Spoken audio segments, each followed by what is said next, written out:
NIC Asia presents जनता जान्न चाहन्छ title sponsor NIC Asia bank पनि साथी पनि राम्रो पनि हाम्रो पनि स्पोन्सर्ड बाइ गर्वैदेखि बलियो भूगर्भ सिमेन्ट LIC नेपाल जीवन रहँदा पनि जीवन पश्चात पनि सुरक्षा करको साथ जीवन भरको यस्तै प्लम्बिङको भरपर्दो नाम मार्बल टीका resort suites and spa Pokhara supported by युनिराइजको साथ छ र त सबै पलहरू खास छ Unirise home appliances beginning of happiness Flux Education Group New Baneshwor Kathmandu original ergonomic कुर्सी V1 कुर्सी Vibon world class premium chair Nice Tire Education, Lainsaur, Kathmandu. सबैका लागि सधैँका लागि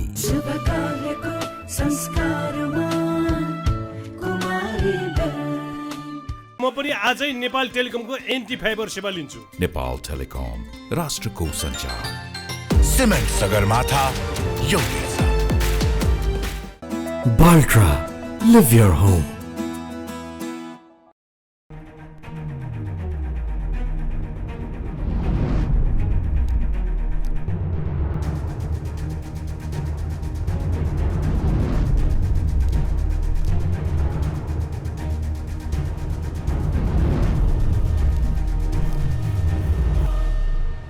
आज दर्शक यतिखेर विश्वको ध्यान अमेरिकातिर विश्वको शक्तिशाली राष्ट्र अमेरिकाको शक्तिशाली राष्ट्रपतिमा दोस्रो पटक डोनाल्ड ट्रम्प अत्याधिक मत ल्याएर विजयी भइसकेपछि अब विश्वव्यापी रूपमा कसरी कूटनीति अगाडि बढ्ला त अर्थतन्त्र कसरी चलायमान होला त अथवा अमेरिकाको नीति के होला त नेपाल र अमेरिकाको सम्बन्धको ऐतिहासिक तथ्यहरू पनि छ नभएका होइनन् र अझै पनि अमेरिकामा बस्ने नेपालीहरू त्यति खुसी छैनन् त ट्रम्पले जितिसकेपछि वास्तविकता के हो आज हामी यसबारेमा विशेष रूपमा नेपालले अब कस्तो किसिमको कूटनीतिक रणनीति बनाउनुपर्छ नेपालले अब भारतसँग चीनसँग अमेरिकासँग कस्तो सम्बन्ध राख्नुपर्छ र नेपालले अन्तर्राष्ट्रिय सहयोग कसरी जुटाउला भन्ने बारेमा आज हामी तीनजना कूटनीति क्षेत्रका हस्तीसँग प्रभावशाली व्यक्तित्वहरूसँग विशेष कुराकानी गर्दछौँ। डाक्टर संग्राम सिंहकोटा, तपाईँ परराष्ट्र मामलाको अत्यन्त सफल कूटनीतिज्ञ, तपाईँलाई कार्यक्रममा स्वागत गर्न चाहन्छु।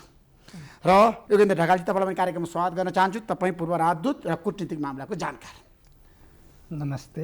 त्यसै गरी डाक्टर गोविन्द राज पोखरेलजी, तपाईँलाई कार्यक्रममा स्वागत गर्न चाहन्छु। तपाईँ अर्थविद र भू राजनीतिको जानकार र योजनाकार पनि। अब ठ्याक्कै मलाई के बताउनुहोस् भने अमेरिकामा यसपटक दोस्रो पटक भनौँ न चुनावमा चाहिँ अत्याधिक मत ल्याएर ट्रम्प विजय हुनुभयो राष्ट्रपतिमा। यसले अब विश्वव्यापी रूपमा कस्तो सन्देश गयो र नेपाल अमेरिका सम्बन्धमा यसले पार्ने असर के छ? पहिलो कुरा त अमेरिकी जनताले अमेरिकाभित्रको यथास्थितिवादको विरुद्धमा र परिवर्तनको पक्षमा भोट गर्यो। अब यो निर्वाचनको बारेमा अमेरिकाभित्रै पनि केही चिन्ताहरू थिए। सन् 2020 को जुन निर्वाचन भयो त्यसपछिको परिणामले जुन किसिमको केही अन्यल सृजना गरेको थियो त्यो नभइकन यसपालि ट्रम्प चाहिँ नि अत्यन्त शक्तिशाली, उनलाई उनका विपक्षीहरूले जतिसुकै बाहिर राख्न प्रयास गरे पनि अत्यन्त शक्तिशाली राष्ट्रपतिका रूपमा उनको उदय भएको छ। र महत्त्वपूर्ण कुरा के छ भनेदेखि धेरै समयपछि इलेक्टोरल कलेजमा पनि पपुलर भोटमा पनि ट्रम्प विजय भएको छ एउटा। दोस्रो कुरा अब करिब हाउसको पनि कन्ट्रोल र सेनेटमा पनि मेजोरिटी भन्दाखेरि उनी चाहिँ नै अत्यन्तै शक्तिशाली राष्ट्रपतिको रूपमा देखा परेका छन्। उनको यो परिवर्तन, मैले अघि भने परिवर्तनको पक्षमा भन्दाखेरि त्यो परिवर्तनका केही विषयहरू प्रष्टै छन्। उनको जुन चुनावको दौरानमा उनले प्रस्तुत गरेका आफ्ना एजेन्डाहरू, तर कतिपय अरू विषयहरू त्यो परिवर्तनको प्रारूप र स्वरूप कस्तो हुने। र दोस्रो कुरा तपाईँले भने जस्तो चाहिँ के भनेदेखि हेर्नुहोस्, अन्तर्राष्ट्रिय सम्बन्धलाई मूल रूपमा शक्ति राष्ट्रहरूको बिचको सम्बन्ध र त्यसले विश्वव्यापी रूपमा ल्याउने असर भनेर व्याख्या गर्छन्। त्यसैको आधारमा प्रत्येक सार्वभौम राष्ट्रले आफ्नो परराष्ट्र नीति निर्माण गर्छ। त्यो हिसाबले हेर्दाखेरि अहिले चाहिँ केही सङ्केतहरू जस्तो आप्रवासी नीति हैन, त्यस्तै गरेर व्यापारको विषयमा त्यस्ता केही सङ्केतहरू पहिले नै ट्रम्पले आफ्नो पहिलो टर्ममा र अहिले पनि दिएका छन्। तर अरू यो अघि मैले भने सम्बन्ध ठुला शक्ति राष्ट्रहरू, महाशक्ति राष्ट्र अमेरिका र उसको अरू प्रमुख शक्ति राष्ट्रहरूसँग के किसिमको सम्बन्ध विकसित हुँदै जान्छ र त्यसले अरूलाई कसरी प्रभावित गर्छ, त्यो चाहिने अध्ययनको विषय छ। त्यसो भए योगेन्द्र ढकालजी, अहिलेको अवस्थामा ट्रम्पले जित्नुभयो, डेमोक्रेटिक उम्मेदवार अत्यन्त कमजोर देखियो भोटको प्याटर्न हेर्ने हो भने। किन यति धेरै मत ल्याउनु भयो ट्रम्पले? कारण के हुनसक्छ? अब यसमा दुईटा कारण छन्, एउटा आन्तरिक र एउटा बाह्य।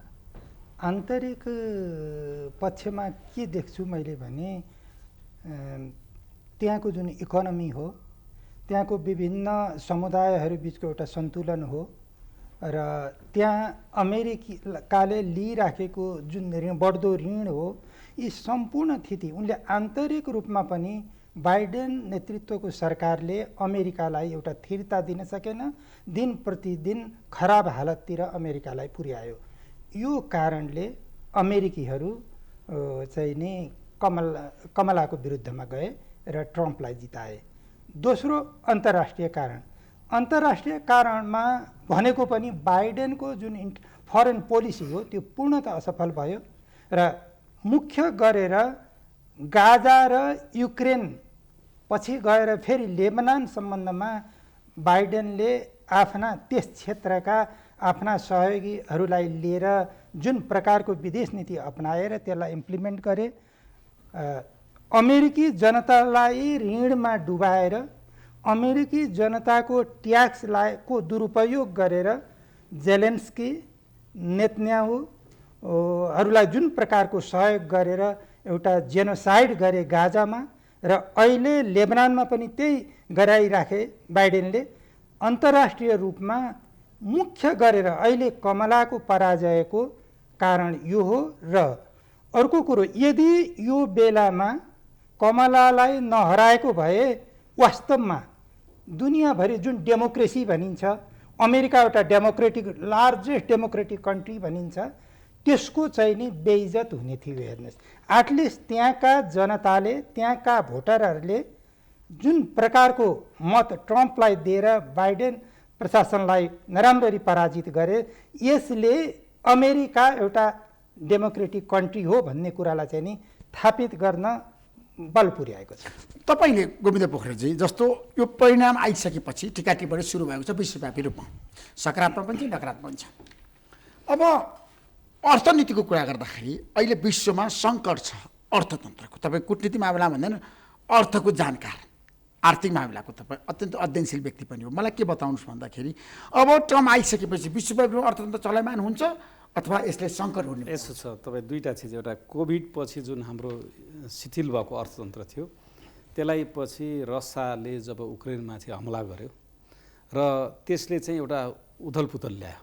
तपाईँको तेल महँगो, एक प्रकारले फोरकास्ट गरे अनुसार चाहिँ त महँगो भएन, तोरीको कुराहरू, खाद्यान्नको कुराहरू चाहिँ सप्लाई चेनमा, आपूर्ति श्रृङ्खलामै डिस्टर्ब भयो र हामीले धेरै मूल्य वृद्धिको चाहिँ सामना गर्नु पर्यो र अरू देशले पनि सामना गरे। र जहाँसम्म रुसले, अब ठुलो राष्ट्रले सानो राष्ट्रमा गएर जुन एक प्रकारको कब्जा आक्रमण गर्यो, त्यो चाहिँ के भयो भने अमेरिका जस्तो एउटा शक्तिशाली राष्ट्र जुन छ त्यसको, उहाँले अघि जुन योगेन्द्रजीले भने जस्तै, उसको विदेश नीति नै कुनै स्पष्ट भएन। अमेरिकाको जुन शक्तिशाली राष्ट्र, उसले त समन्वय गरेर शान्ति ल्याउनतिर पहल गर्नुपर्नेमा अब त्यो उक्रेनलाई चाहिँ नाटोमा लाने भनेर उक्साएर रसियाले चाहिँ त्यहाँ आक्रमण गरिदियो।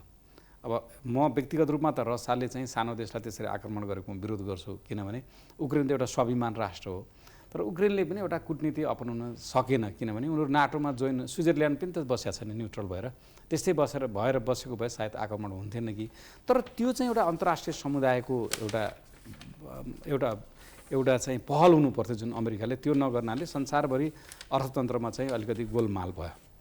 अब दोस्रो कुरा चाहिँ अब जुन अहिले उहाँले पनि भन्नुभयो, इजरायललाई जुन हमासले अब त्यहाँ चाहिँ आतङ्क मचाएपछि हमासहरूलाई सफाया गर्छु भनेर आज करिब 45 लाख प्लस जति मान्छे, त्यसमा पनि 70% महिला र बच्चाहरू मरे, इजरायल मरे। अब त्यसले के भएको भने अब इरानमा चाहिँ हान्यो, क्षेपास्त्र हान्यो।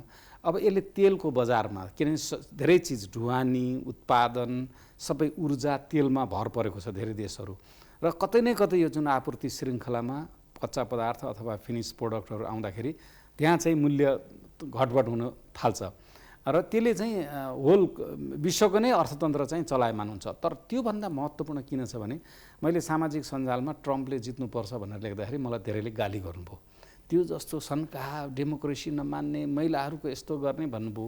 मलाई के लाग्छ भने 248-49 वर्षको पुरानो अमेरिकाको डेमोक्रेसी त्यो एउटा ट्रम्पले चेन्ज गर्न सक्दैन, त्यहाँको केही चिज चेन्ज गर्ला तर त्यहाँको इन्स्टिट्युसनहरू भन्छ तर संरचनाहरू यस्तो बनाएको छ ट्रम्पले धेरै डेभिएट गर्न सक्दैन, तिनी आफ्नै हिसाबले काम गर्छ अमेरिकाको संरचनाहरू, एकजना मान्छेले गर्दैन। तर मलाई के लाग्छ भने बाइडेन र जुन ह्यारिसले संसारभरि करिब कति 5 लाख जति मान्छे मर्यो होला यिनीहरूको कार्यकालमा, यिनीहरूले त्यसलाई प्रमोट गरे, त्यसलाई अमेरिकाको एउटा सुपर पावरको हिसाबले उसले त्यसलाई रोक्नुको सट्टा प्रमोट गरे र त्यसले हामीलाई के हुने भने हामी जस्तै 36 वटा देश चाहिँ रेमिटेन्समा आधारित अर्थतन्त्र भएका छन्। हाम्रा गरिब देशहरू त्यही बङ्गलादेश पनि थुप्रै रेमिटेन्समा आधारित छ, थुप्रै देशहरू रेमिटेन्समा आधारित छन्। यदि ह्यारिस र बाइडेन चाहिँ ह्यारिस भएको भने बाइडेन हो, त्यही नीति कन्टिन्यू गरेर चाहिँ यदि तपाईँलाई मध्यपूर्वमा भोलि ताइवान साउथ कोरियालाई मच्चाएर त्यहाँ युद्ध गरेको भए हाम्रा कति मान्छे चाहिँ त्यहाँबाट फर्किनु पर्थ्यो र रेमिटेन्स नआउँदा बित्तिकै हाम्रो बङ्गलादेशको थुप्रैको अर्थतन्त्र चाहिँ कोल्याप्स हुन्थ्यो र यहाँका लोकतन्त्र धरापमा पर्थ्यो। जब देशमा आर्थिक सङ्कट हुन्छ र नेतृत्वले त्यसलाई समाधान गर्न सक्दैन, विकल्प देख्दैन, त्यति बेला चाहिँ हरेक देशमा तानासाहरू आउने, त्यहाँ चाहिँ डेमोक्रेसी नै कोल्याप्स हुने सम्भावना धेरै हुन्छ। त्यस कारणले यदि ह्यारिसले जित्यो र यो अहिलेका युद्धहरूलाई कन्टिन्यू गरिदिएको भए तेस्रो मुलुकका गरिब देशहरूको रेमिटेन्स जुन विप्रेसनमा ठुलो असर पर्थ्यो र ती देशहरू आर्थिक सङ्कटमा जान्थे र त्यहाँको लोकतन्त्र चाहिँ धराशायी हुन्थ्यो। बरु ट्रम्पले जितेर अमेरिकाको लोकतन्त्र चाहिँ धराशायी हुँदैन, केही एक दुईवटा चिज चेन्ज गर्ला, 5 वर्षपछि अर्को आइहाल्छ, किनभने तिनीहरूको रोबस्ट सिस्टम बिल्डअप गरेका छन्। त्यस कारणले अहिले ट्रम्पले जितेको उसको पुरानो कार्यकाल अब भविष्यमा भन्न सकिनँ, किनभने धेरैले के भनेको छ नि उहाँलाई फोरकास्ट गर्न सकिनँ उहाँको बिहेभियर कस्तो हुन्छ, तर उसको अघिल्लो कार्यकालको हिसाबले हेर्ने हो भने यदि विश्व शान्ति भयो भने हामी जस्तो गरिब राष्ट्र जो रेमिटेन्समा बाँचेका छौँ, बिस्तारै डेमोक्रेटिक इन्स्टिट्युसनहरू बन्दैछन्, यी राष्ट्रहरूले चाहिँ राहत पाउँछन् र हाम्रो अर्थतन्त्र त्यति जोखिममा नजाला भन्न सकिन्छ। रहेछ जस्तो अब नेपाल अमेरिका सम्बन्धका धेरै पाटाहरू छन् अर्थतन्त्रमा होइन, विकासमा, समृद्धिमा। अब नेपालको प्रगति र उन्नतिमा अमेरिकाले साथ दिएको छ। तपाईँले राम्रोसँग हेर्नु भएको छ, जस्तो अब ट्रम्प आइसकेपछि नेपाल नीतिमा फरक हुन्छ र नेपालीहरूलाई अमेरिका जान धेरै गाह्रो हुन्छ, ट्रम्प कडाइ गरिदिनुहुन्छ भन्ने भनाइ छ, के होला? अब नेपालीहरूको लागि यो सङ्ख्याको विषय छ क्या, त्यसै यो सन्तरासमा छ। मैले अघि भने नि के भन्दाखेरि उहाँका केही नीतिहरूले सङ्केत अलरेडी नै दिइसकेका छन् होइन, तर केही नीतिहरू चाहिँ अहिले भन्न गाह्रो छ, अहिले विश्लेषणको विषय छ। त्यो कारण किन भन्दाखेरि एउटा चाहिँ उहाँले आफ्नो चुनावको क्याम्पेनको क्रममा तपाईँले देख्नु भएको छ, म 1 महिनाभित्र मैले जितेको 1 महिनाभित्र युक्रेन वार बन्द गर्छु भनेर उहाँले भन्नुभएको छ। र आज मात्रै मैले एउटा ट्विट लेखेको छु कि यदि उहाँले युक्रेन वार र गाजामा भइरहेको अथवा मध्यपूर्वमा भइरहेको जुन नरसंहार र एउटा अत्यन्त दुःखद स्थिति छ त्यसलाई अन्त्य गर्नुभयो भने ट्रम्पलाई चाहिँ नोबेल पिस प्राइज दिनुपर्छ भनेर कङ्ग्रेचुलेसन मैले लेख्नु होइन, तर त्यो सम्भावना छ होइन, सुन्नु रोक्न सक्नुहुन्छ। अब यो यस्तो कुरा होइन, यो के हो भनेदेखि मूल रूपमा युक्रेन युद्ध सुरु हुने बित्तिकै कूटनीतिको काम दुईटा छ हेर्नुहोस्। एउटा चाहिँ कुनै बाह्य विषयले आफ्नो देशलाई नकारात्मक असर हुनबाट रोक्नु, प्रिभेन्टिभ डिप्लोमेसी भन्छ। अब कथौँ कदाचित त्यो हुन सकेन, के भनेदेखि रोक्न सकिएन भने त्यसलाई सकेसम्म चाँडै सुल्झाउनु, रेजोल्युसन भन्छ, डिप्लोमेसी अफ रेजोल्युसन होइन। अब अहिले चाहिँ तपाईँको युक्रेन वार हुने बित्तिकै मेरो एउटा आर्टिकल छ कि यो ग्लोबल फेलियर अफ डिप्लोमेसी हो होइन, के भने युक्रेनको त फेलियर अफ डिप्लोमेसी हुँदै हो, किनभनेदेखि सारा के भनौँ ध्वंस युक्रेनै भइरहेछ। रुसको पनि फेलियर अफ डिप्लोमेसी हो, किनभने आफूभन्दा एउटा सानो देश, एउटै संस्कृति भएको धेरै घनिष्ठ देशमाथि आफ्नो राष्ट्रिय हितलाई निगोसिएसनबाट चाहिने गर्न नसकेर आक्रमणै गर्नु पर्यो भने रुसको लागि पनि। अब युक्रेन युद्धको सबभन्दा ठुलो क्याजुअलिटी भन्नुहुन्छ युरोप भएको छ होइन, कतिसम्म कि तपाईँको चाहिने अहिले अब ट्रम्प आएपछि अलिकति आश फेरिएला, होइन भने त युरोपियन नेताहरूले अब रुससँग युद्धको लागि तयार हो भन्नसम्म आह्वान गरिसकेका छन्। भन्दाखेरि त्यसले भोलि गएर रुसलाई यदि चाहिने साँच्चीकै समस्या हुने भयो भने उता अर्को चाहिने हात हतियारको हिसाबमा त अमेरिकासँग प्रतिस्पर्धा गर्ने एकमात्र राष्ट्र हो संसारको, भन्दाखेरि उसँग चाहिँ आणविक हतियार छ। ट्रम्प र पुटिनको त राम्रो सम्बन्ध छ। त्यही त म भन्दैछु। त्यसो हुनाले यो उसको पनि फेलियर अफ डिप्लोमेसी हो। र अर्को कुरा चाहिने अमेरिका संयुक्त राष्ट्रसङ्घ त यसले त खतमै पारिहाल्यो। संयुक्त राष्ट्रसङ्घलाई तपाईँको कहीँ पनि चाहिने यस्ता विषयहरूमा चाहिने टोटली मार्जिनलाइज। र अमेरिकाको हिसाबले पनि एउटा महाशक्ति राष्ट्र, हेर्नुहोस् अमेरिकाको एउटा अहिलेको विशेषता के हो भने संसारको इतिहासमा त्यस्तो कुनै एउटा महाशक्ति राष्ट्र भएको छैन जसको चाहिने वैचारिक, आर्थिक, सामाजिक, कूटनीतिक, राजनीतिक, प्राविधिक प्रभाव छ क्या। भन्दा त्यस्तो राष्ट्रले त के भनेदेखि बाइडेन आउने बित्तिकै यत्रो अनुभवी मान्छे आयो भन्दाखेरि अघि तपाईँले किन हारिस भन्नुभयो, म त यो ब्याकलाइस अगेन्स्ट बाइडेन भन्छु। बाइडेनले जित्ने बित्तिकै जुन किसिमको एउटा आशा राष्ट्रिय र अन्तर्राष्ट्रिय रूपमा यति लामो समयसम्म राजनीति गरेको एउटा नेताले त एउटा चाहिने अत्यन्त चाहिने सुझबुझपूर्ण चाहिने आन्तरिक नीति र बाह्य नीति सञ्चालन गर्ला भने त संसारमा यस्तो चाहिने तपाईँको दुःखद स्थिति ल्याइदियो कि पार्टली चाहिने ट्रम्पले भनेका छन् के भने यो हिस्टोरिकली अमेरिकाको यो रिपब्लिकन पार्टी र डेमोक्रेटिक पार्टीको फरक के भने रिपब्लिकन पार्टीहरू चाहिँ बढी आफ्नै आन्तरिक मामिलामा बढी फोकस गर्ने, यो बाहिर धेरै हस्तक्षेपकारी भूमिका गर्न हुँदैन भन्ने हो। जबकि डेमोक्राट्सहरू चाहिँ नि उनीहरूको अहिले यो लिबरल इन्टरनेसनलिजम भन्छ, उदार तपाईँको अन्तर्राष्ट्रियवाद, त्यसको आधार बनाएर जताततै हस्तक्षेप भन्दाखेरि त्यसको पनि एउटा के हो भनेदेखि ट्रम्पले त्यो परिवर्तन गर्ला भन्ने एउटा आश हो। त्यो चाहिँ अहिले हाम्रो चाहना हो।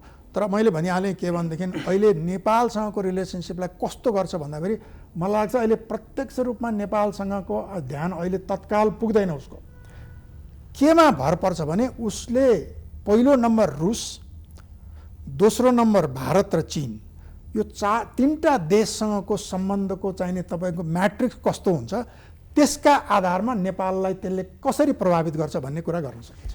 त्यसो भए योगेन्द्रजी अर्को एउटा प्रश्न तपाईँलाई जोड्न चाहन्छु। ठिक छ, अब ट्रम्प आउनुभयो, कमब्याक हुनुभयो होइन, दोस्रो पटक अमेरिकाको एउटा शक्तिशाली राष्ट्रपति अत्याधिक मत ल्याएर निर्वाचित हुनुभएको छ। अब विश्वमा एउटा अहिले एउटा ट्रेनमा जसरी कूटनीति अथवा राजनीति अगाडि बढिरहेछ, बाहिर देखाउँदाखेरि आफ्नो छवि प्रजातान्त्रिक जस्तो देखाउने तर भित्री उनीहरूको रणनीति तानासा भन्ने, जस्तो भारतीय प्रधानमन्त्री नरेन्द्र मोदीको पनि पछिल्लो समय उहाँको रणनीति डेमोक्रेट लिडर भनेर अहिले आइरहनु भएको छ, विश्वव्यापी रूपमा उहाँको चर्चा सुरु भएको छ। त्यसै गरी चीनको राष्ट्रपति सी जिनपिङ, पुटिन र ट्रम्प एउटै प्याटर्नको व्यक्तिहरू हो त, तपाईँलाई के लाग्छ? यो रिजल्टले क्या के देखा? विश्वतिर गयो, अनुवाद भयो, अब निरङ्कुशतातिर गयो डेमोक्रेट मुलुकहरू। अब यसमा के भने म तपाईँलाई दुईवटा कुरा क्लियर गर्न चाहन्छु। एउटा मेरो आइडियोलोजिकल मान्यता, मेरो जे आइडियोलोजी छ, जुन आइडियोलोजीलाई मान्छु त्यसअनुसारको विश्लेषण, त्यो भनेको फन्डामेन्टल टाइपको विश्लेषण भयो। त्यसअनुसार जाँदाखेरि यी सबै शासक जुन डेमोक्रेसी भनेर भनिन्छ नि अमेरिकाको, भारतको अथवा कुनै पनि शक्ति राष्ट्रहरूको, र डेमोक्रेसी भनेको वास्तवमा हात्तीको देखाउने दाँत हो। यो जनतामाथि, अर्को कमजोर राष्ट्रमाथि शासन गर्ने एउटा सुन्दर एउटा शब्द चयन मात्रै हो। हेर्नुहोस् अहिले कुनै डेमोक्रेसी भन्ने बित्तिकै आर्थिक डेमोक्रेसी हुन्छ, अनि आफ्नो सोभरेन्टी राइट युज गर्ने भनेको डेमोक्रेसी हो कि होइन? जस्तो प्यालेस्टाइनीहरूले सोभरेन राइट इम्प्लिमेन्ट गर्ने अथवा त्यसलाई प्रिजर्भ गर्ने काम डेमोक्रेसी हो कि होइन भन्नुहोस् त? अनि गरिब राष्ट्रको उत्थान गर्ने काम डेमोक्रेसी हो कि होइन? यसमा कुनै शक्ति राष्ट्रहरूको वास्तवमा अहिले तपाईँले जति पनि राष्ट्रहरूको नाम लिनुभयो र त्यसका शासकहरूको नाम लिनुभयो उनीहरू डेमोक्रेटिक आवरणभित्रका डिक्टेटरहरू हुन्। हेर्नुहोस्, पहिलो मेरो विश्लेषण यो। अब दोस्रो विश्लेषण, यसरी मात्रै हामीले कुनै पनि चिजको विश्लेषण गरेर पुग्दैन। एउटा फन्डामेन्टल हुन्छ, अर्को त तात्कालिक हुन्छ नि। तर अहिलेको अवस्थामा जुन विश्वव्यापी र यी ग्लोबल लिडरको रूपमा 4-5 जना नेता देखिया छ नि त अहिले त। ठिकै छ, अब ग्लोबल लिडर भनेर पनि म शब्द प्रयोग गर्दिनँ। मैले के शब्द प्रयोग गर्छु भने शक्ति राष्ट्रका नेताहरू। अब सुन्नुहोस्, मेरो कुरा सुन्नुहोस्। अब अनि त्यसमा मेरो भनाइ के भने अहिलेको अवस्थामा अहिले जुन जस्तो हामीले दुईटा कुरा गऱ्यौँ, यो अमेरिकीहरूको कन्सर्नको कुरा भयो, उनीहरूको डोमेस्टिकमा म जान्न। अब इन्टरनेसनल मामला चाहिँ नि संसारभरका राष्ट्रहरूको, पीडित राष्ट्रहरूको र जनताहरूको समेत कन्सर्नको र अरू पावर कन्ट्रीको पनि कन्सर्नको कुरा हो क्या। त्यसको मतलब मेरो भनाइको अर्थ के भने अहिले ट्रम्प जुन रूपमा फर्किनु भएको छ फेरि राष्ट्रपतिमा, यदि ट्रम्पले जस्तो अघि डाक्टर साहबले भन्नुभयो, शम्भुराम डाक्टर साहबले कि केही कुराहरू उहाँले एकदम साङ्केतिक रूपमा भन्नुभयो, युक्रेन वार म रोक्छु, म युद्ध चाहन्न र युद्ध हुन दिन्न भन्नुभयो। यो भनेको अत्यन्त साङ्केतिक। हेर्नुहोस्, यसलाई इम्प्लिमेन्टेसन लाग्ने काम सजिलो छैन र हामीले अहिले त्यो अपेक्षा पनि गर्छौँ। चुनावको एउटा भाषणमा सबै कुरा आउनुपर्छ भनेर भन्न पनि सक्दैनौँ। त्यसलाई हामीले पोलिसीको बारेमा अहिले नै हामीले प्लिज निष्कर्ष निकाल्न सक्दैनौँ। Let me speak please. अब त्यसमा के भने पहिलो कुरो हामीले उहाँ आउनुभयो र हामी के कुरामा आशा गर्छौँ र विश्व जनमत के कुरामा आशावादी छ भने उहाँले भनेका कुराहरू व्यवहारमा लागू गर्नुहोस्। यदि उहाँ यो एउटा भोटरहरूको दिमाग भुट्नको लागि मात्रै यस प्रकारको कुरा गरिराख्नु भएको छ भने उहाँ बाइडेन भन्दा पनि अमेरिकी हिस्ट्रीको वर्स्ट प्रेसिडेन्ट हुनुहुनेछ। उहाँले विचार गर्ने कुरा हो। अब डेमोक्रेटहरूले जसरी अमेरिकामा निर्वाचनमा कमला ह्यारिसलाई बोकेर हिँड्ने एक भयो नि त उनीहरू त, होइन? पूर्व राष्ट्रपतिहरू धेरै लागे, तर अब चुनावको परिणाम अर्कै भयो। नेपालमा एउटा बहस सुरु भएको छ, किनभने अमेरिका जाने नेपालीहरूको चाहना सपना छ। अमेरिका जान चाहन्छन् नेपालीहरू। अब ट्रम्पको नीति कडा हुन्छ, अमेरिका जान सकिँदैन र साँच्चैको डिबी जुन भरेर नेपालीहरू अमेरिका जान चाहन्छन् नि त्यो पनि बन्द हुन्छ भन्नेहरू पनि छन्। तपाईँलाई के लाग्छ? जहाँसम्म तपाईँले नेपालीहरू अमेरिका जस्तै विद्यार्थीहरू जानेमा ट्रम्पले आज नै पनि फेरि दोहोऱ्याए के अरे त्यहाँ पढेको विद्यार्थीहरूलाई ग्रिन कार्ड दिने भनेपछि अमेरिकामा गएर पढ्ने विद्यार्थीलाई झन् सजिलो हुने भयो, होइन? नत्र विद्यार्थीहरूले ग्रिन कार्ड पाउन 2 वर्ष जब गर्नुपर्ने दुनियाँ थियो। अब अर्को कुरा, तपाईँले अब लेगली त्यहाँ जानुभएको डिबी, मेरो विचारमा डिबी त किनभने त्यहाँको होइन त्यहाँको जनसङ्ख्यालाई, त्यहाँको श्रम बजारलाई श्रमिकहरू बढी चाहिएको हुनाले डिबी गरे हो। त्यो पनि त्यसले मेरो विचारमा बन्द गर्दैन। पहिला परिवर्तन होला जस्तो लाग्दैन, पहिला नि गरेको थिएन। अब जहाँसम्म तपाईँ इलिगली गएर त्यहाँ कुनै अपराधिक काम गर्नुहुन्छ भने त्यो त अब संसारमा गर्छ, जर्मनीले पनि गर्छ, अमेरिकाले पनि गर्छ। बिस्तारै जब अपराधहरू बढ्दै जान्छ र इलिगली तपाईँ यहाँ अब 1 करोड होइन अब 80-85 लाख तिरेर जुन गुप्त बाटोबाट अमेरिका जानेहरू छन्, तिनीहरूलाई चाहिँ कारबाही नगरोस् भनेर चाहिँ हामी नेपाल सरकारले भन्नु पर्दैन। त्यस्तो कुरालाई प्रोत्साहन पनि गर्नुहुन्न इलिगल कामलाई। त्यस कारणले ट्रम्पले लिएको नीति उसको आफ्नो देशको लागि हो कि। सबभन्दा मुख्य कुरा के हो भनेदेखि हामीले अमेरिका जानलाई असजिलो पारिदियो ट्रम्पले भनेर हामीलाई चिन्ताको विषय होइन। हामीलाई ट्रम्पले संसारमा यस्तो, अमेरिका पावरफुल देश हो, एउटा सुपर पावर हो। सुपर पावर देशले यस्तो किसिमको नीति ल्याओस् कि संसारमा शान्ति छाओस् र हामी मेहनत गर्ने, परिश्रम गर्ने एउटा चाहिँ डेमोक्रेटिक इन्स्टिट्युसनलाई बिस्तारै इस्टाब्लिस गर्न थालेको देशहरू अगाडि बढ्न, हामी प्रगति पथमा जाउँ भन्ने जुन हाम्रो चाहना हो, त्यसमा अमेरिकन अन्तर्राष्ट्रिय नीतिले चाहिँ सहयोग पुर्याओस् र यो विशेष गरी जुन डिस्प्यारिटी, जुन आर्थिक असमानता जुन बढेको छ, यो समानता बढाउनलाई विश्व बजारमा सबैको पहुँच होस्। जस्तै किनभने अहिले नेपालमा 2टा न्यारेटिभ छ, सबै मान्छे बाहिर गए भन्ने छ। 2टा कारण, एउटा त यहाँ 40,000-30,000 को पनि जागिर नपाएर बाहिर जुन बाध्य भएर जानुपर्छ त्यो चाहिँ राजनीतिक दलहरूको गल्ती हो। तर होइन अब यहाँ चाहिँ तपाईँ 1 लाख पाएछ म अमेरिकामा गएर 5 लाख कमाउँछु भनेपछि त्यो राम्रो हो नि, श्रम बजार हो नि, त्यो त संसार त एउटै त हो नि, अहिले त ग्लोबल भिलेज भयो नि त। त्यस कारण यो दुईवटा पाटोले अब यहाँ तपाईँले एकदम राम्रो ल्या म चाहिँ अब गएर हार्वर्डमा पढेर चाहिँ संसारकै टप साइन्टिस्ट बन्छु भने त इन्करेज गर्नुपर्छ हामीले, त्यो त संसारको चलिआएको प्रचलन हो। त्यस कारणले विदेश जाने पनि दुईवटा पाटो छ कि एउटा। त्यसैले हामीले के बुझ्नुपर्छ भने अमेरिकामा जोसुकै आओस्, मलाई जहाँसम्म चाहिँ अमेरिकाको यहाँ देख्छु मैले हाम्रो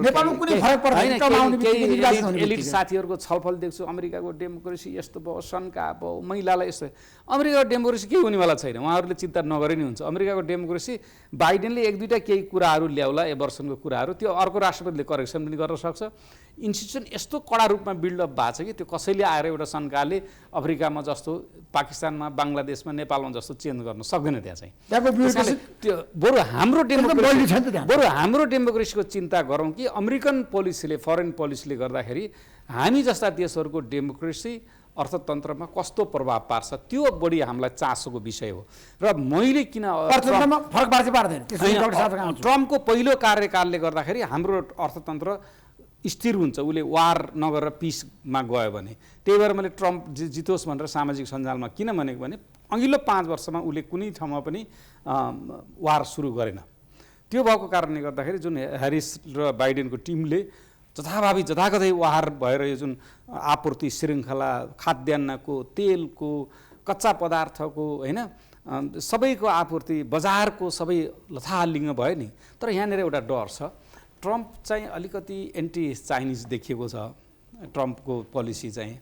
भोलि अब चाइनाको प्रडक्टलाई चाहिँ उहाँले चाहिँ अब ट्यारिफ बढी लगाइदिएर, जस्तै अहिले मेक्सिकोमा कारहरू उत्पादन गरिरहेछ इलेक्ट्रिक भेहिकल चाइनाले, भोलि त्यसलाई 200% लगाइदियो भने ती कार अमेरिकनहरूले किन्दैनन्, होइन। अब केही चाहिँ यदि व्यापार नीतिमा अमेरिका फर्स्ट भनेर बाहिरका सामानलाई WTO को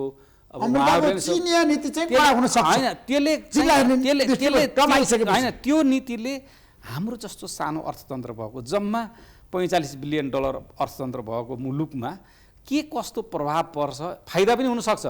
सबै अमेरिका सामान जान नलागेर लगानी अमेरिकातिर नगएर हाम्रोतिर पनि लगानी आएर हामीलाई फाइदा पनि हुनसक्छ। फेरि जस्तै कोभिडमा जब सबै चाइनामा भएर चाइना होइन +1 भनेर ल्यायो नि त पहिला, भनेपछि भारतलाई फाइदा भयो नि।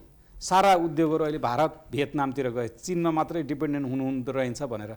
त्यसै भोलि चाइनामा ल्याएको नीतिले कुनै हाम्रो नेतृत्वहरू यहाँको चलाख भयो, यहाँ रिफर्म गर्यो, लगानीको माहौल बनायो, नीतिगत संरचनागत क्षमता, शिक्षा, बजार त्यसरी विकास गर्यो भने भोलि लगानी पनि हाम्रोमा पनि आउन सक्छ नि। त्यस कारणले यो चाहिँ अमेरिकाको, चीनको नीतिले हामीलाई कति घाटा पर्छ, फाइदा पर्छ, हाम्रा नेतृत्वको क्षमतामा भर पर्छ र हामीले देशलाई त्यो किसिमले तयार गर्न सक्छ सक्दैन। जस्तै मोदीले त फाइदा लिए नि त इन्डियामा, FDI कोभिडपछि त भयङ्कर धेरै आयो नि। त्यस कारणले यी सबै कुरा चाहिँ हाम्रो क्षमताको कुरा हो।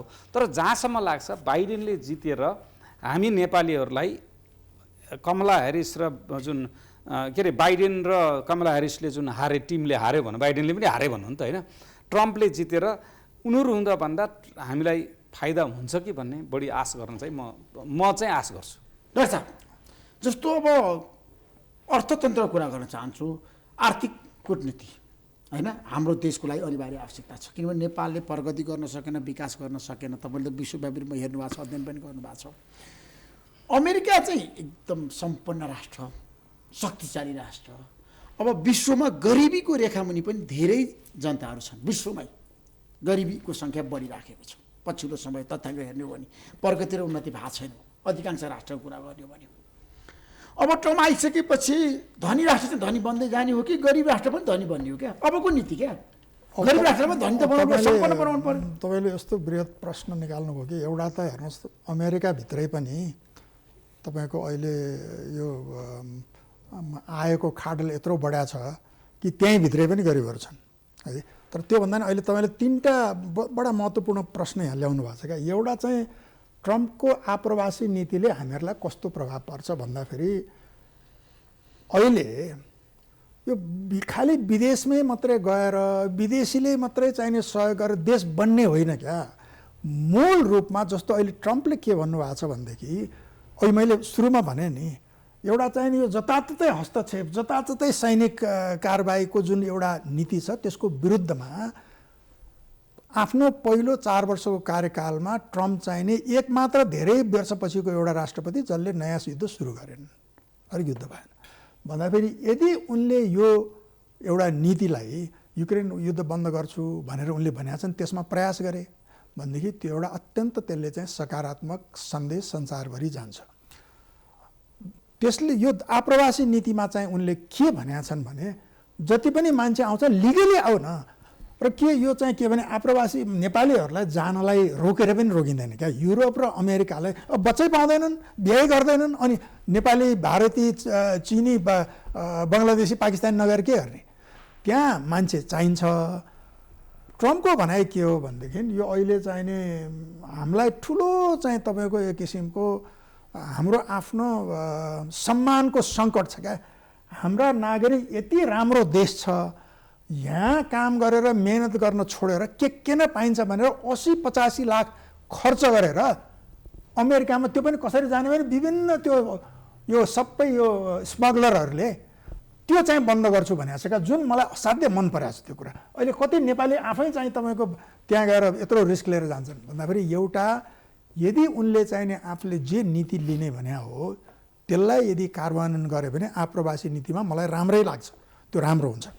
दोस्रो कुरा तपाईँको आर्थिक पक्षको कुरा गर्दाखेरि उनले अमेरिका फर्स्ट भनेका छन् भन्दाखेरि अमेरिका भित्रकै इन्फ्रास्ट्रक्चर बिग्रिरहेछ, त्यता ध्यान दिउँ, यो खालि बाहिर मात्रै हेरौँ भनेर जुन भनेका छन् अमेरिका फर्स्ट। त्यो त अहिलेको विश्व के भने राज्य संरचना त्यस्तै हो नि होइन। त्यो हिसाबले हेर्दाखेरि उनले आफ्नो तपाईँको अर्थव्यवस्थालाई राम्रो बनाउनेतिर लाग्यो भने त्यसले संसारभरि सकारात्मक के भने प्रभाव पनि ल्याउन सक्छ। अब त्यसका कतिपय चाहिने उल्टा प्रभाव पनि होलान्, जस्तो ट्रेडको कुरा आयो होइन। तर अब अहिले सबभन्दा गहन प्रश्न के छ भने अहिले मैले भने नि के भनेदेखि अन्तर्राष्ट्रिय सम्बन्ध भनेको के हो भने ठुला शक्ति राष्ट्रहरूको बिचको सम्बन्ध कस्तो हुन्छ र त्यसले अरूलाई कस्तो प्रभाव पार्छ। प्रत्यक्ष रूपमा हामीलाई ट्रम्पले चाहिँ नेपाल नीति नै भनेर तात्विक रूपमा भिन्नता आउने म देख्दिनँ। बनेकै छैन नि, नेपाल नीति बनायो विगतमा, अहिले बनाउला भन्ने आशा पनि छैन। अब एक किसिमको नेपालको भू राजनीतिक महत्त्वले गर्दा तपाईँले एमसिसीको बेलाको डिबेट हेर्नुभयो भनेदेखि चाहिने त्यसले सङ्केत दिन्छ नेपाललाई धेरै जसो ठुला शक्ति राष्ट्रहरूले यो आफ्नो नेसनल इन्ट्रेस्टसँग जोडिया छ है, नेपालमा जे हुन्छ भन्ने कुरामा चाहिँ ध्यान दिएछन्। तर ठुलो छ नि अहिले तपाईँको मूल प्रश्न कुरा गर्दै अमेरिकाले नेपाललाई ध्यान दिएको छैन। अहिले मूल प्रश्न कहाँ हो भने तपाईँको त्यो त लगानीको त हेर्नुहोस्, यहाँ हामीले वातावरण बनाउनु पर्यो नि। हामी चाहिँ वातावरण नबनाउने अनि अमेरिकाले दिएन, बेलायतले दिएन, फलानले त्यहाँ तपाईँको र मेरो मायाले अमेरिका र बेलायत यहाँ आउने हो। उनीहरूले के भनेदेखि कहाँ नाफा पाइन्छ, कहाँ आफ्नो राष्ट्रिय स्वार्थलाई के भनेदेखि फाइदा हुन्छ त्यसरी नै आउने हो। तपाईँ त जेनेभा बसेर आएको मान्छे नि त, अन्तर्राष्ट्रिय क्षेत्रको सबै राजनीतिलाई भेट्नु नि त। मेरो प्रश्न सुन्नु, मैले एकदम कुटनीति रूपमा तपाईँलाई सोधिरहेको छु। जस्तो अमेरिकाको राष्ट्रपतिलाई अहिलेसम्म हामीले नेपाल ल्याउन सकेन। चीनमा आउँदाखेरि, भारतमा आउँदाखेरि, पाकिस्तानमा पुग्दाखेरि, बङ्गलादेशमा पुग्दाखेरि कुनै पनि अमेरिकन राष्ट्रपतिले नेपाल भ्रमण गरेन। हेर्नुहोस् अमेरिका हामी कहाँ चुकिरहेको छ कुटनीति हेर्नु, हामी कति कमजोर छौँ डर साहब। अमेरिकाको राष्ट्रपतिलाई ल्याउने भने दुईवटा किसिमले हेर्नुहोस्। एउटा चाहिँ हाम्रो कुटनीति असफल हो नि त होइन। अब कूटनीतिको सफलता अफसलताको अर्को विषयमा कुरा गरौँला, त्यसका मेरै धेरै लेखहरू र आफ्ना दृष्टिकोणहरू छँदैछन्, तपाईँहरूलाई थाहा छँदैछ। तर अहिले मैले तपाईँलाई सङ्केत गर्न खोजेको कुरो चाहिँ मूल के हो भने अब हाम्रो परराष्ट्र नीतिको सबैभन्दा ठुलो च्यालेन्ज भनेको खास गरेर अब ट्रम्पको उदयपछि एउटा रुससँगको सम्बन्ध अहिले जस्तो बाहिर देखिया छ त्यो कसरी जान्छ, दोस्रो भारतसँगको सम्बन्ध कसरी जान्छ र तेस्रो चीनसँगको सम्बन्ध कसरी जान्छ। र त्यसमा चाहिँ अहिलेका सङ्केतहरू हेर्दाखेरि चाहिँ तपाईँहरूलाई मैले बारम्बार पहिला पनि भनेको युक्रेन युद्ध साइड सो हो। भोलिको विश्वको रणनीतिक प्रतिस्पर्धा भनेको पश्चिमा देश र हाम्रै छिमेकी एउटा देश, चाहे त्यो तपाईँको राजनीतिक आइडियोलोजिकल रूपमा होस्, चाहे त्यो चाहिने रणनीतिक रूपमा होस्, प्रतिस्पर्धा उनीहरूकै हो होइन। र त्यसले गर्दाखेरि कतै चाहिँ त्यो सम्बन्ध अब चाहिँ इन्डो पेसिफिकको एक किसिमको तपाईँको उता ट्रम्पकै उता हो नि होइन। भन्दाखेरि किन उनले इन्डो पेसिफिकको उसमा गरेका छन्, भनेर अहिले सबैभन्दा हामीले केयरफुली वाच गर्नुपर्ने कुरा चाहिँ के हो भने अब यो सम्बन्ध कसरी विकसित र त्यसले हामीलाई कसरी प्रभावित गर्छ त्यो इम्पोर्टेन्ट। जस्तो अब कूटनीतिक मामलामा अब नेपालले कति प्रगति गर्यो, कति उन्नति गर्यो, नेपाल चाहिँ अन्तर्राष्ट्रिय मञ्चमा कस्तो किसिमको चाहिँ प्रतिष्ठा, ख्याति, विश्वास आर्जन गरिरहेको छ, त्यतिर म जान चाहन्न। हाम्रो अभिगत सबलाई थाहा छ विश्वव्यापी रूपमा हामी कुन अवस्थामा छौँ। अन्तर्राष्ट्रिय क्षेत्रमा नेपाल आज कमजोर कूटनीतिक हो नेपालको, त्यो कुरा हामीले स्वीकार्नुपर्छ। किनभने नेपालको छवि प्रतिष्ठा अन्तर्राष्ट्रिय क्षेत्रमा राम्रो छैन, अझै पनि राम्रो छैन। किनभने नेपाललाई विश्वास गरिरहेको छैन मान्छेहरूले। हेर्नुहोस् यति राम्रो सुन्दर देश, यहाँ विकास समृद्धिको लागि यति लगानीकर्ता आउन सक्थेन, यहाँ असम्भव केही पनि छैनन्, तर विश्वले अझै विश्वास गरेन। नेतृत्व कमजोर भएको कारणले गर्दा त्यस्तो एउटा डाइनामिक लिडरै आएन विश्वलाई कन्भिन्स गर्न सक्ने, विश्वलाई चाहिँ नेपालमा आऊ लगानी गर भनेर भन्न सक्ने लिडर अन्तर्राष्ट्रिय मञ्चमा गएर अहिले चाहिँ नेपालमा कोही जन्मेको छैन। बिपी कोइराला, राजा महेन्द्र अथवा को थियो त्यतिर म जान चाहन्न। अहिलेको पछिल्लो कुरा गरेन, अहिलेको पुस्ता 35 वर्षको इतिहास हेरौँ, 46 सालपछि कुनै पनि त्यस्तो एउटा टप मोस्ट पपुलर राजनेता नेपालमा आएन जसले विश्वलाई आकर्षित गरेर नेपालतिर केन्द्रित गर्ने, त्यस्तो आकर्षित जनतामा अथवा अन्तर्राष्ट्रिय क्षेत्रमा। मेरो प्रश्न कहाँनिर भन्दा सुन्नुहोस् है, अब अर्थतन्त्र त सबैलाई सक्षम त चाहियो। अब अमेरिकाले नेपाललाई कसरी हेर्छ त्यो तपाईँले भनिसक्नुभयो, कुनै फरक पर्दैन, टमाउँदैन, आत्तिनु पर्दैन, किनभने नेपालको उन्नति होस् प्रगति होस् भन्ने सबैको चाहना छ। तर भित्री मनले अझै पनि कुनै पनि राष्ट्रले सहयोग गरेको छैन। अमेरिका र चीनको सम्बन्ध कस्तो होला मैले तपाईँलाई त्यतिर जोडेँ, किन भन्दाखेरि अहिले विश्वको ध्यान कसरी गइरहेको छ भन्दाखेरि पुटिनसँग ट्रम्पको राम्रो, मोदीसँग पनि नराम्रो सम्बन्ध छैन मैले थाहा पाएँ अनुसार। तर अब सी जिनपिङसँग र चीनसँग अमेरिकाले कस्तो सम्बन्ध राख्ला, त्यसले एसियाको राजनीतिमा ठुलो असर पार्छ। ट्रम्पको विगतको जुन कार्यकाललाई हामीले हेर्ने हो भने अन्तर्राष्ट्रिय रूपमा उनले कुनै युद्ध त गरेनन्, यो अहिलेको जस्तो त्यस्तो खतरनाक युद्धहरू गरेनन्, तर उनको इरान र चीनसित चाहिँ नै राम्रो हुन सकेन। अब अहिले अमेरिका फर्स्ट भन्ने जुन उनले नीति अगाडि सारेका छन्, त्यो कन्टेस्टमा चिनिया एउटा कुरो चीनसित उनको इन जनरल सम्बन्ध राम्रो छैन। अर्को कुरो अहिले कुनै पनि राष्ट्रले यदि अमेरिकाले ट्रम्पले अमेरिका फर्स्ट भन्ने पोलिसी अगाडि सार्छ भने जुन उनीहरूको मार्केट चाहिँ नि एउटा फ्लड गरिराखेको छ, फ्लडिङ गरिराखेको छ, स्वाइप गरिराखेको छ चाइनिज सामानले, त्यसमा उनीहरूले केही न केही विकल्प निश्चित रूपमा ट्रम्पले सोध्नेछन्, हेर्नुहोस् अगाडि सार्नेछन्। त्यो भनेको एउटा ट्यारिफै हो जुन भर्खर मात्रै इन्ट्रोड्युस भएको छ। अब यहाँ के देखिन्छ भने अमेरिकाले त्यो सार्ने भनेको युरोप हो, कनाडा हो, यी देशहरू पनि अमेरिकाद्वारा प्रभावित हुन्छन्।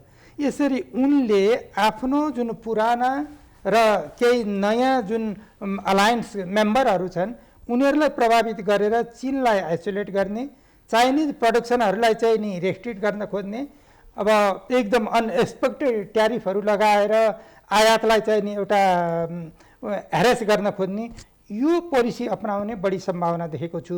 र अर्को कुरो के भने इरानप्रति उनी नरम छैन, हेर्नुहोस्। अब अहिले मलाई एउटा के शङ्का लाग्यो भने उनको विजयको घोषणाको केही समय मात्रै अगाडि नेतन्याहुले रक्षा मन्त्री परिवर्तन स्याक गरे, हेर्नुहोस्। ग्यालेन्ट आफैमा त्यस्तो एग्रेसिभ हो, जेनोसाइड जति गर्यो त्यसमा उसको बराबर भूमिका छ, उसलाई किन गरियो? लास्टमा आएर उसले चाहिँ ग्यालेन्टले चाहिँ नि के स्ट्यान्ड लिएको थियो भने त्यहाँभित्र अब हामी कमसेकम एउटा सम्झौतातिर गएर हमाससित वार्तामा गएर त्यो हाम्रा जुन बन्दीहरू छन् छुटाउनेतिर जानुपर्छ भन्ने ग्यालेन्टको स्ट्यान्ड रह्यो। त्यसपछि अब हामीलाई सबै कुरो बाहिर आइसकेको छैन, त्यति मात्रै मैले थाहा पाएको छु। त्यो अवस्थामा उसले जुन रक्षा मन्त्री चेन्ज गर्यो, अब यो स्ट्रेटेजी उसले त अमेरिकन लिडरहरूसित नसोधी केही गर्दैन। फेरि नेतन्याहुको सबभन्दा नजिकको भनेको ट्रम्प हो, हेर्नुहोस्। डेमोक्रेटिक पार्टी सत्तामा आउँदा उसलाई त्यति मन पर्दैन, चित्त बुझ्दैन, तर रिपब्लिकनको मध्यपूर्वमा फेरि पनि अशान्ति मच्न सक्छ। अब भन्दैछु म त्यही कुरालाई म एक्सप्लेन गर्दैछु। अब त्यसरी जाँदा एउटा खतरा मैले के देखेको छु भने पहिलो कुरो अघि भर्खर समराम डाक्टर साहबले पनि भन्नुभयो एभ्रिथिङ इज सेट, त्यहाँ अलरेडी सेट। क्या तपाईँले केनेडी किन मारिए भन्नुहोस् त? तत्कालीन सोभियतसँग सम्बन्ध सुधार्न लाग्थ्यो केनेडीले, त्यहाँ तपाईँले अलिकता चाइचुई गर्नुभयो भने नि शपथ ग्रहण गर्न पाउनुहुन्छ पाउनुहुन्न थाहा छैन। अब उनले पनि चुनाव जितिन्जेल जे पनि बोल्नु थियो बोले, आखिर उनी पनि यो सोल सुपर पावरका नायिके हुन्। सोल सुपर पावर भनेको अरू ग्लोबल पावर एउटा ग्लोबल पावरहरूमाथि पनि राज गर्नेलाई सोल सुपर पावर भन्छन्। हेर्नुहोस्, भनेको त्यो आफैमा एउटा इम्पेरियलिस्ट पावर हो, इम्पेरियलिजमको हेड क्वार्टर हो त्यो। हेर्नुहोस्, त्यसले गर्दा त्यसरी धेरै आशावादी हुन हामी आवश्यक छैन। मेरो यति छ कि ट्रम्पले चुनावको क्रममा गाजा युद्ध र युक्रेन युद्ध म रोक्छु, म आफ्नो देशको बिग्रिएको अर्थतन्त्र, आफ्नो देशको अन्तर्राष्ट्रिय जगतमा बिग्रिएको साखलाई सुधार्न म प्रयत्न गर्छु भनेर जुन भनेका छन् त्यति उनले पुरा गरे भने त्यसमा उनलाई इमान्दार मान्नुपर्छ र त्यसमा विश्व जनमतले त्यो 43-44 हजार मरेका प्यालेस्टाइनी जनताहरूका नातेदार त अब के बाँकी होलान् र उनीहरूले पनि धन्यवाद दिनुपर्छ, मैले पनि धन्यवाद दिन्छु। हेर्नुहोस्, डाक्टर गोविन्द पोखरेल, जस्तो अब भारतीयहरूको एउटा चाहना थियो नि त होइन, जसरी हुन्छ कमला हेरिस नै जितोस् भन्ने व्यक्ति रूपमा चाहना थियो। दुईटै थियो, दुईटै पक्ष छ भारतमा, होइन दुई पक्ष छ, तर पनि कतिपय अमेरिकामा बस्ने भारतीयहरूको चाहना त थियो नि त। त्यहाँ पनि डिभाइडेड छ, आधा त्यस्तो डेमोक्रेटलाई जिताउने पनि छन्, ट्रम्पलाई जिताउने पनि छन्। अब त्यो रामास्वामी राष्ट्रपतिमै प्रयास गरेका थिए, इन्डियन मूलका हुन् होइन, उनले चाहिँ ट्रम्पकै समर्थन गरे। त्यहाँ पनि अब डिभाइडेड छ, जनमतहरू विभाजित छ भारतमा पनि। तर अब ट्रम्पले जितेपछि भारतसँगको राम्रो सम्बन्ध हुन्छ, किन अर्थतन्त्रको कुरा गर्दाखेरि तपाईँलाई थाहा छ अहिले एसियामा चाहिँ अब चलाइमान चाहिँ विश्वव्यापी रूपमा चाहिँ अर्थतन्त्रमा सबल राष्ट्रको रूपमा भारत अगाडि आइरहेछ। होइन, पछिल्लो चरणमा जुन पहिलो कार्यकालमा ट्रम्प चाहिँ चीनभन्दा भारतप्रति अलिकति उदार भएको होइन, उहाँको भारतमा भ्रमण, मोदीकै राज्यमा भ्रमण भएको देखिएको थियो होइन। त्यसपछि ट्रेडमा गएपछि, व्यापारमा गएपछि अलि त्यो कस्तो रहन्छ कि रहन्न भन्ने कुरा हो होइन। भोलि भारतीय सामानहरू अमेरिकातिर जान थाले त्यति बेला कुन किसिमको ट्यारिफ बढी लगाउनुहुन्छ त्यो अर्कै कुरा हो। तर अहिलेको जुन फर्स्ट जुन उहाँको पहिलो कार्यकालमा के देखेको थियो भने मोदीसित उहाँको ट्युनिङ मिल्ने र अब ट्रम्पको चाहिँ भारत अलिकति फेभराइट होइन, अलिकति अलि मन पराउने राष्ट्र, चीन चाहिँ यसले यिनी व्यापारीहरूलाई चाहिँ टाइट गर्नुपर्छ भन्ने किसिमको मेन्टालिटी भएको हुनाले मेरो विचारमा भारततर्फ यदि अघिल्लो कार्यकालको नै फेरि यदि निरन्तर हुने भने ट्रम्पको परराष्ट्र नीति भारततर्फ अलिक सफ्टै हुन्छ जस्तो लाग्छ। त्यसो कूटनीतिक रूपमा ठ्याक्कै तपाईँले भन्नुभयो, अब भारत र चीनको सम्बन्ध पनि केही सुधार होला त पछिल्लो चरणमा जब अमेरिकाको चाहिँ अब यो नाटो विस्तारदेखि लिएर जताकतै हस्तक्षेप देखिसकेपछि मेरो विचारमा अब रुस, चीन, भारतहरू अलिकति यो ब्रिक्स भनेर एकै ठाउँमा आएको जस्तो आउन प्रयास गरेको जस्तो देखिएको छ र चीन र भारतको पनि सीमामा ट्रस्ट एउटा चाहिँ अब युद्ध विश्वासको वातावरण बन्दैछ। अब यी सबै अन्तर्राष्ट्रिय रूपमा जुन बाइडेन र ह्यारिसको पालामा जुन एउटा हस्तक्षेपकारी युद्ध गर्ने थियो, अब इभन भारतको चुनावमा पनि हस्तक्षेप गर्यो भन्ने चाहिँ केही कुराहरू आएका छन्। त्यसकारणले भारतले पनि ट्रम्प नै मन पराएको र ट्रम्पले पनि भारत मन पराएको देखिन्छ र उता चाहिँ अब चीनको सामानलाई बढी ट्यारिफ लगाउँछु भनेको हुनाले अब लगानी चाहिँ हाम्रो देशमा आउँछ भन्ने भारतीयहरू चाहिँ उत्साहित हुन्छन् होला। त्यसैले अघिल्लो कार्यकाल, किनभने अहिले पनि समाचारमा BBC, CNN सबै सुन्नुभयो भने के भन्छ भने अनप्रेडिक्टेबल, ट्रम्पले के गर्ने भन्नै सकिन्न भन्ने उहाँका आलोचकहरूको चाहिँ भनाइ छ। ट्रम्पलाई प्रेडिक्ट गर्न सकिन्न, तर हामीले उहाँको पूर्व 5 वर्षको कार्यकाललाई लिएर हेर्नुपर्ने हुन्छ। त्यसमा हेर्दाखेरि होइन, ट्रम्प अब सच्चिने सुध्रिने एउटा डिप्लोमेटिक रूपमा सफल हुन पनि सक्छ नि। होइन, पहिलेको कार्यकाललाई पनि अहिले उहाँले सुधार गर्न पनि सक्नुहुन्छ होइन, मान्छेहरूले छ नि शिक्षा त लिन्छ नि त। लाखौँ मान्छे मर्ने, एउटा मिलियन मान्छे, लाखौँ मान्छे विस्थापित हुने होइन, देशै तहस नहस हुने किसिमले जुन यो अहिले ह्यारिस र बाइडेनको टिमले गर्यो नि, ट्रम्पको पालामा त त्यस्तो त गरेको थिएन नि। त्यस्तो डर तपाईँ निहत्था मान्छे, एउटा सर्वसाधारण गरेर खाने महिला, बच्चा, विद्यालयमा पढ्दै गरेका बच्चाहरू अथवा चाहिँ घरमा बसेका वरिष्ठ नागरिकहरू जुन मारिएका छन् नि, ड्रोनले हस्पिटल मारेका छन्, गाजामा मारेका छन्, उक्रेनमा मारिरहेका छन्। अब इजरायलमा पनि त्यो अब ट्रम्पले अस्ति भने म भएको भए सायद हमासले एट्याक गर्न सक्ने हिम्मत गर्ने थिएन भनेर जुन भने इजरायलीहरू पनि त्यस्तो बलात्कार, त्यस्तो जघन्य अपराध गरेर हमासका टेरोरिस्टहरूले त्यहाँ इजरायली महिलाहरू, बच्चाहरू मारेका छन्। त्यसकारणले यो सबै किनभने हामीले के गर्नु चाहिँ यदि वर्ल्डमा पिस भयो भने त्यो नेता राम्रो मान्न पर्छ, किनभने हामीले सुपर पावरमै हो। तपाईँले अहिले नेपालले हामीले चाहिँ गएर गाजा र इजरायलको वारलाई चाहिँ हामी मिलाउँछौँ भनेर कसैले नै हास्यास्पद कुरा हुन्छ। तर अमेरिकाले त्यो मिलाउन सक्ने हैसियत राखेको हुनाले उसको फरेन पोलिसीको अर्थ राख्छ, त्यसले हामीलाई राम्रो भयो भने हामीलाई फाइदा गर्छ। त्यस कारण त्यो पर्सपेक्टिभबाट हामीले हेर्ने हो। त्यसैले निष्कर्ष पुगौँ। अब यसमा हेर्नुहोस् यो के भनेदेखि ट्रम्पको अहिलेको विशेषता के छ भनेदेखि अहिले हामीले कुरा गऱ्यौँ कि संसारमा यति शक्तिशाली, त्यसै भने एक मात्र महाशक्ति राष्ट्र होइन, त्यसमा पनि ट्रम्प अहिले अत्यन्त शक्तिशाली भएर आछन्। र दोस्रो पाटो के हो भने उनको व्यक्तित्व यस्तो छ कि हो त्यहाँ चाहिने के भने अमेरिकालाई महाशक्ति राष्ट्र बनाउने भनेको के हो भने त्यहाँका संस्थागत संरचनाहरू हुन् होइन, जुन चाहिने लामो समयदेखि बन्दै आछ। तर त्यति हुँदा पनि अमेरिकामा त्यो राष्ट्रपति यति पावरफुल हुन्छ र ट्रम्प फेरि आफ्नै दृष्टिकोण भएको यो परम्परागत राजनीतिक होइनन् उनी भन्दाखेरि गएको उनको के भनेदेखि टर्म र अहिले उनले गरेको कुराहरू हेर्दाखेरि चाहिने पुटिनसँग राम्रो सम्बन्ध हुने, मोदीसँग पनि राम्रो सम्बन्ध हुने भन्दाखेरि अहिले सबैतिरबाट विश्व तपाईँको अन्तर्राष्ट्रिय सम्बन्धको विषयलाई अध्ययन गर्दै ल्याउँदा फेरि इन्डियाको अत्यन्त केन्द्रीय भूमिका, खास गरेर मोदी अब यो टर्म को चाहिँ अत्यन्त केन्द्रीय भूमिका हुने जस्तो म देखिरहेको छु। अब त्यो स्थितिमा अब चाहिने होइन यो चारवटा अहिलेका ठुला शक्ति राष्ट्रहरू, महाशक्ति राष्ट्र एउटा रुस, चीन र भारत, यिनीहरू सबैले एउटा नयाँ विश्व अर्थ राजनीतिक र रणनीतिक व्यवस्था निर्माण गर्नुपर्छ। पौराणिक चाहिने जुन किसिमको यो किसिमको शक्ति राष्ट्रको उदयको आधार भने युद्ध र लडाइँ, अहिलेसम्मको ऐतिहासिक अनुभव के हो भने राइज एन्ड फल अफ द ग्रेट पावर्स के का आधारमा हुन्छ त भन्दाखेरि युद्ध र लडाइँका आधारमा, भन्दाखेरि त्यसलाई नगरिकन अब चाहिने एउटा प्रविधिले मान्छेलाई तपाईँको एउटा परिवार जस्तो बनाइदिइसकेका छ। तर हाम्रो सोच, हाम्रो दृष्टिकोण यति सङ्कुचित छ कि सबैको कि त्यहाँ चाहिने त्यसरी बृहत रूपमा सोच्ने स्थिति नै भएको छैन। भन्दाखेरि यदि अब त्यसै हुनाले मैले सुरुमा यदि युक्रेन युद्ध र गाजाको यो जुन पीडा छ, नोबेल पुरस्कार त्यो चाहिने उनले त भनेकै छन् एक महिनामा म युक्रेन युद्ध तपाईँले घोषणा गरिदिनु भयो होइन भनेदेखि नोबेल प्राइज दिनु पर्यो नि उनलाई। त्यो एउटा इच्छा हो, तर इच्छा एकातिर हुन्छ, तपाईँको यथार्थ कता जान्छ भन्ने कुरा चाहिँ मूल रूपमा मैले भने अब अमेरिकाको र चीनको सम्बन्ध कता जान्छ त्यसले गर्छ है विश्वव्यापीमा। ठ्याक्कै अब डाक्टर योगेन्द्र, डाक्टर साहब योगेन्द्रजी, मलाई जहाँ जाँदा ठ्याक्कै के भन्नुहोस् भने हामी एउटा निष्कर्षमा पुगौँ।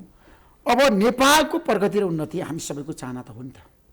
नेपालमा विकास भएन, अमेरिकाले अनुदान बढाउला टर्म आइसकेपछि। अब यसमा सक्यो प्रश्न। अब यसमा म के भन्दा पहिलो त तपाईँको हरेक प्रश्नको के भयो भने हामीलाई ट्रम्प आएपछि कति सहयोग गर्छौँ, हामी अलिकति हुने खाने हुन सक्छौँ कि सक्दैनौँ भन्नेतिर केन्द्रित भयो क्या। पहिलो कुरो नेपालीले दिमागबाट यो चिज वास आउट गरिदिनु पऱ्यो। हाम्रो देशमा नेसनल इकोनोमी कसरी डेभलप गर्न सकिन्छ अर्कै आशामा छ, मैले बुझेँ, भरोसामा छ, तपाईँको कुरो पनि बुझेँ, त्यहाँ पनि पुग्छु। पहिला हामीले मिनिमम एउटा लेभल हाम्रो बलबुतामा डेभलप गर्ने, जस्तो उहाँ पहिलाको भाइस चेयर गरिसक्नु भएको प्लानिङ कमिसनको, त्यस्तो एउटा योजना तयार गरौँ। नेपाललाई एउटा सामान्य बिहान बेलुका खान पुग्ने, कोहीसित माग्न नपर्ने, कसैले हप्ता दिन आर्थिक नाकाबन्दी लगाइदिँदा हाहाकार हुन नपर्ने एउटा मिनिमम टाइपको सेल्फ रिलायन्ट इकोनोमी चाहिँ नि हामी इस्टेब्लिस गरौँ, डेभलप गरौँ। अनि विदेशीहरूको सहयोग, मित्र राष्ट्रहरूको, छिमेकी राष्ट्रहरूको सहयोग, हामी त्यहाँभन्दा सम्पन्न हुन हामीले अमेरिकाको सहयोग टेक्नोलोजीमा खोज्ने हो, हामीले उसको सहयोग शिक्षामा खोज्ने हो। हाम्रा यहाँका विद्यार्थीहरूलाई पढाएर केपेबल बनाएर हाम्रो देश पठाइदिनुहोस्, हाम्रो देशमा उनीहरूले विकास गरून् भनेर हामीले त्यो प्रकारको सहयोग खोज्ने हो। कति $100 दिन्छ, कति $1 मिलियन, निश्चित रूपमा शक्ति पैसा त चाहियो, निश्चित रूपमा शक्ति राष्ट्रले हामीलाई सहयोग गर्दा उसको नेसनल इन्ट्रेस्ट लाई ध्यान दिएको हुन्छ। जस्तो नेपाल स्ट्रेटेजिक पोइन्टमा छ, यदि उसले चीन विरोधी गतिविधि इन्डो पेसिफिकको फादर हो नि त, ओरिजिन हिलेरी क्लिन्टनहरूको पालामा भएको त्यो क्रमशः अलिअलि गर्दै गर्दै father of Indo Pacific strategy हो। इट मिन्स के हो भन्नुहोस् त, अघि भर्खर समुराम डाक्टर साहबले भने जस्तो अब रसियासित अमेरिकाको कन्फ्लिक्ट एउटा सीमासम्म मात्रै छ, त्यो कसैले कसैलाई अट्याक गर्न सक्दैन बाहिर जति हल्ला गरे पनि। तर तपाईँ मेन कन्फ्लिक्ट, यो ग्लोबल कन्फ्लिक्ट भनेको चीन र साउथ र east China, mainly south China सीको कन्फ्लिक्ट हो। र विश्वयुद्ध, तेस्रो विश्वयुद्ध भए पनि साउथ चाइना सी नै हुन्छ सुरुवात हेर्नुहोस्। त्यो भनेको अमेरिका र चीन बिचकै कन्फ्लिक्ट हो। र त्यसले गर्दा हामी यसरी गयौँ भने उनीहरूको कन्फ्लिक्ट होला। आज ट्रम्प आउनुभयो, हामीलाई $500 मिलियन बढाइदिनु होला, भोलि अर्को रामबहादुर आउनु होला, 500 मिलियन घटाउनु होला। हाम्रो इकोनोमीबारे हामी चिन्तन गरौँ त्यो मामलामा। मैले भने ट्रम्पबारे म धेरै केही भन्न चाहन्न। ऊ सोल सुपर पावरको हेड हो, प्रमुख हो, र उसको इन्ट्रेस्ट भनेको अरू नेपाल जस्ता देश त छोडिदिनुहोस्, बेलायत जर्मनी पनि उसको छातामुनि बस्नुपर्छ। त्यहाँभन्दा बाहिर जान लाग्यो भने उनीहरूलाई पनि नाकाबन्दी लगाइदिन्छ। अहिले रसिया र चीनलाई लगाएको नाकाबन्दी भोलि बेलायतलाई पनि लगाइदिन्छ, जर्मनीलाई पनि उसले लगाइदिन्छ। भनेको उसको आफ्नो नेसनल इन्ट्रेस्ट र एउटा सोल सुपर पावरको नेसनल इन्ट्रेस्ट भनेको के हो भन्नुहोस् त, वर्ल्ड अर्डर उसको मुठीमा हुनुपर्छ भन्ने हो। अमेरिकाको मेन कोर इन्ट्रेस्ट भनेको त्यही हुन्छ। त्यो बाइडेनको पनि त्यही हो, ट्रम्पको पनि त्यही हो। त्यसले गर्दा हामीले यो कन्टेक्स्टमा अन्य चिजहरूको एनालाइसिस गर्नुपर्छ। डाक्टर गोविन्द पोखरेल, अब जाँदा एउटा निष्कर्षमा कुटनीति मामलामा अब नेपालले चाहिँ नि प्रगति उन्नति गर्ला, आफ्नो ठाउँमा छ। ठ्याक्कै टर्म आइसकेपछि विश्वव्यापी रूपमा छ नि शान्ति, दिगो, समृद्धि र विकास अगाडि बढ्छ। अब उहाँको पहिलो कार्यकालले त्यो सङ्केत देखिन्छ। लडाइँ युद्ध अब युद्ध लडाइँ नहोस्,